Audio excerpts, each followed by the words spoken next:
Hello everyone, তনয়ার পাকশালাতে সবাইকে স্বাগত জানাই। যারা ফার্স্ট টাইম চ্যানেলটা ভিজিট করছো তাদের কাছে অনুরোধ রইল চ্যানেলটা সাবস্ক্রাইব করো, পাশে থাকা বেল আইকনটি প্রেস করো যাতে নতুন নোটিফিকেশন তোমাদের সামনে চলে আসে। বাঙালিরা মাছে ভাতে থাকতে কিন্তু প্রথম থেকেই তোমাদের বলেছি ভীষণ ভালোবাসে, তার লিস্টে কিন্তু আমরাও পড়ি।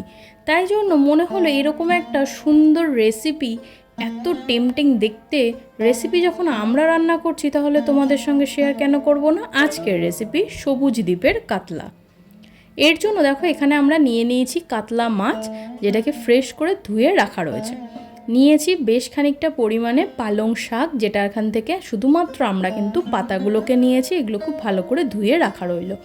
বাটির মধ্যে দিয়ে দিলাম পরিমাণ মতন জল আর দিলাম পরিমাণ মতন নুন। জলটা গরম হয়ে গেলে সেই পালং শাকগুলোকে খুব সুন্দর করে কুচিয়ে কিন্তু এর মধ্যে দিয়ে দিতে হবে। পালং শাককে খুব বেশি ওভার কুক করে করার কিন্তু কোনো কারণ নেই, তাহলে কিন্তু এর যে ন্যাচারাল গ্রিন কালারটা সেটা কিন্তু নষ্ট হয়ে যাবে, একটা ফেড কালার চলে আসবে। এখানে কাতলা মাছগুলোর মধ্যে দিয়ে দিলাম পরিমাণ মতন নুন, দেব পরিমাণ মতন হলুদের গুঁড়ো, দিয়ে এটাকে খুব ভালো করে কিন্তু মেখে ম্যারিনেট করে রাখতে হবে। ততক্ষণে দেখো এখানে পালং শাক আমাদের ফুটতে থাকুক, আর ততক্ষণে আমরা কিছুটা বরফ বের করে নিলাম, যে বরফটার মধ্যে কিন্তু আমরা পালং শাকগুলোকে অ্যাবজর্ব করার জন্য রেখে দেবো। দেখো সামান্য একটু জলের মধ্যে দিয়ে দিলাম বরফের টুকরোগুলোকে, দিয়ে এবার পালং শাক আমাদের খুব বেশি সিদ্ধ করার প্রথমেই বললাম কোনো প্রয়োজন নেই, হালকা একটু নেতিয়ে আসলেই যথেষ্ট। এটাকে এইভাবে ছাঁকনি দিয়ে ছেঁকে কিন্তু এই বরফের ঠান্ডা জলের মধ্যে আমরা রেখে দেবো। তাহলে এর যে ন্যাচারাল কালারটা সেটা একদম বরাবর থাকবে, যেটা রান্নাতে দিতে কিন্তু খুব সুন্দর লাগবে দেখতে এবং খেতেও ভীষণ ভালো লাগবে। কড়াইতে দিয়ে দিলাম পরিমাণ মতন সাদা তেল, তোমরা চাইলে কিন্তু সর্ষের তেল দিয়েও রান্নাটা করতে পারো। তেল খুব ভালো গরম হয়ে গেলে মাছগুলোকে আমরা একটা একটা করে দিয়ে কিন্তু খুব সুন্দর করে লাল লাল করে এপিট ওপিট কিন্তু ভেজে নিয়ে নেব। তোমরা চাইলে কিন্তু কাতলা মাছের জায়গায় ভেটকি মাছও ইউজ করতে পারো, স্বাদ কিন্তু দুটোরই ভীষণ ভালো হয়েছিল। কথা দিচ্ছি একবার বানিয়ে খেয়ে দেখো। দেখো ভাজা হয়ে গিয়েছে, এবার মাছগুলোকে তুলে নেওয়ার পালা।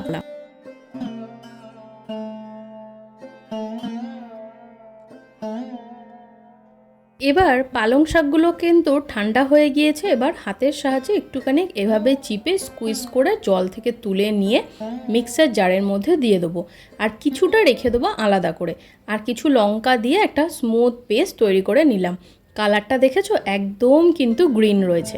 চলো ততক্ষণ এই তেলের মধ্যে দিয়েছিলাম একটা বড় সাইজের পেঁয়াজ, যেটাকে আমরা গ্রেট করে নিয়েছি, দিয়ে কিন্তু খুব ভালো করে ভেজে নিতে হবে। হালকা একটু গোল্ডেন ব্রাউন কালার ধরলেই দিয়ে দেবো 1 চামচ মতন রসুন, 1 চামচ মতন আদা, দিলাম সামান্য একটু লঙ্কার গুঁড়ো, ঝালটা তোমরা তোমাদের অ্যাডজাস্ট করে দিও, দিলাম নুন, পরিমাণ মতন হলুদের গুঁড়ো, সামান্য একটু চিনি দিয়ে কিন্তু মশলাটাকে খুব ভালো করে মিডিয়ামে আঁচে রেখে কিন্তু খুব ভালো করে ভেজে নিতে হবে। যদি মনে হচ্ছে মশলা একটু জ্বলে যাচ্ছে তাহলে জল দিয়ে কিন্তু আবারও কষিয়ে নিতে পারো। এখানে এক্সট্রা কিন্তু কোনো গুঁড়ো মশলা আমরা ইউজ করিনি। এবার পালং শাক যেটাকে আমরা পেস্ট করে রেখেছিলাম সম্পূর্ণটা এর মধ্যে দিয়ে দিলাম, দিয়ে দেখো খুব ভালো করে একবার মা এটাকে নাড়িয়ে নিচ্ছে। পালং শাকের এই সবুজ সবুজ কালারের জন্য এটার নাম সবুজ দ্বীপের কাতলা। জানিও নামটা তোমাদের কেমন লাগলো, কমেন্ট সেকশন খোলা রইল তোমাদের জন্য, কমেন্ট করো জানাও। এবার কিছুটা কুচিয়ে রাখা সেই সিদ্ধ করে রাখা ছিল যে পালং শাক, সেটাকেও দিয়ে দিলাম, দিয়ে কিন্তু খুব ভালো করে এবার মশলার সাথে কিন্তু এটাকে একটু ভালো মতন কিন্তু ভাজা ভাজা করতে হবে, যাতে পালং শাকের থেকে কিন্তু কোনো রকম কাঁচা গন্ধ না ছাড়ে। তার জন্য যেহেতু পালং শাকটাকে আমরা ওভার কুক করে সিদ্ধ করে নিই, সেই কারণেই কিন্তু এটাকে খুব ভালো করে আমাদের ভাজা ভাজা করে নিতে হবে। খুব ভালো ভাজা হয়ে গিয়েছে, মশলা থেকে তেলও ছেড়ে দিয়েছে। এবার ভেজে রাখা কাতলা মাছগুলোকে কিন্তু আমরা এইভাবে একটা একটা করে এই মশলার মধ্যে দিয়ে দেবো, দিয়ে 2 থেকে 5 মিনিট মতন একটু উল্টে পাল্টে সাঁতলে নিলেই যথেষ্ট, আর কিচ্ছু লাগবে না। এবার দিয়ে দেব পরিমাণ মতন ঈষৎ উষ্ণ গরম জল। এখানে কিন্তু এটা খুব বেশি ঝোল ঝোল হবে না, একটু গা মাখা হবে, যেটা খেতে ভীষণ ভালো লাগে। আর এই জাতীয় খাবার কিন্তু ভাতের সাথে ভীষণ ভালো যায়, পোলাওয়ের সাথেও কিন্তু খুব ভালো একটা কম্বিনেশন হতে পারে। যদি তোমরা বাড়িতে এটা ট্রাই করো অবশ্যই কিন্তু একবার জানিও কমেন্ট সেকশানে যে তোমাদের কেমন লাগলো। আমাদের কিন্তু ভীষণ ভালো লেগেছিলো, তাই তোমাদের সঙ্গে শেয়ার করলাম খুব সহজেই রেসিপি। ঢাকা চাপা দিয়ে 10 মিনিট ওয়েট করলাম। ততক্ষণে বুলটিকে দেখে নাও, ও আমাদের বাড়ির আর একটা সদস্য, যে মাছের গন্ধে একদম মাতোয়ারা। ক্যামেরা ধরছি বলে কিন্তু হালকা একটু রেগেও যাচ্ছে।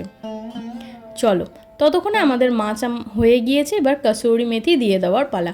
ওপর থেকে দিয়ে দিলাম কিছু চিড়ে নেওয়া কাঁচা লঙ্কা। এটা সম্পূর্ণ ফ্লেভারের জন্য, এটা দিলে কিন্তু এটা স্বাদ খুব ভালো আসে। এবার ওপর থেকে দিয়ে দিলাম 1/2 চামচ মতন কসুরি মেথি, যেটাকে হাতের মধ্যে একটু ক্রাশ করে নিয়েছি, ওপর থেকে ছড়িয়ে দিলাম। দিয়ে কিন্তু আমরা মাছটাকে আর একটু সাঁতলে নেব। নেওয়ার পরে এখানে আমরা কিছু আর একটা সামান্য জিনিস কিন্তু ইউজ করব, যার জন্য এই রান্নাটা একদম টেম্পটিং হয়ে যাবে এবং খেতে ভীষণ একটা রিচনেস দেবে। দিলাম ওপর থেকে গরম মশলার গুঁড়ো, আর দেব 1/2 চামচ গাওয়া ঘি। অসাধারণ এক রেসিপি। বাড়িতে যদি আত্মীয় স্বজন বন্ধুবান্ধব এসে থাকে আর ফ্রিজে যদি কাতলা মাছ ভেটকি মাছ থেকে থাকে, অবশ্যই কিন্তু একবার এইভাবে ট্রাই করো। ভীষণ ভালো হয়েছিল আর খেতে তো মারাত্মক হয়েছে। তোমাদের কাছে অবশ্যই জানতে চাইবে রান্নাটা কিভাবে করেছো। ঢাকা চাপা দিয়ে স্ট্যান্ডিং টাইমে রেখে দিয়ে এটাকে সার্ভ করে নেওয়ার পালা। তখন কিন্তু রেসিপিটি বলো না, কমেন্ট সেকশানে লিংক তোমরা শেয়ার করে দিও। ভালো লাগলো ভিডিওটা? ভালো লাগলে অবশ্যই চ্যানেলটা কিন্তু সাবস্ক্রাইব করো, পাশে থাকা বেল আইকনটি প্রেস করো, বন্ধু বান্ধব আত্মীয় স্বজন সবার সাথে শেয়ার করো, তাদেরকে জানাও যে তোমার এই রেসিপি কেমন লাগলো। আর আমাদের কমেন্ট সেকশন খোলা রইল, সেখানেও অবশ্যই জানাও তোমাদের কেমন লেগেছে রেসিপিটি। ভালো লাগলো রেসিপি?